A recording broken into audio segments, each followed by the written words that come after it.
Friends, ఈరోజు మనం Puri with chicken curry ఎలా చేయాలో చూద్దాము. చికెన్ మ్యారినేషన్ కోసం అల్లం వెల్లుల్లి పేస్ట్, పసుపు, ఉప్పు, కారం వేసి బాగా కలపండి.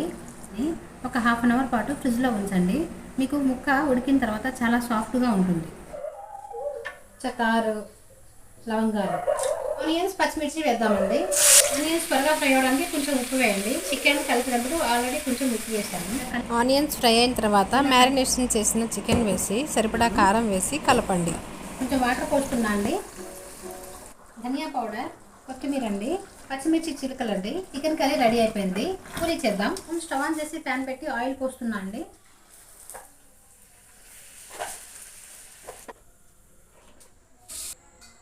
పూరీ విత్ చికెన్ అండి. చాలా అంటే చాలా టేస్టీగా ఉందండి. మీరు కూడా ఖచ్చితంగా ఒకసారి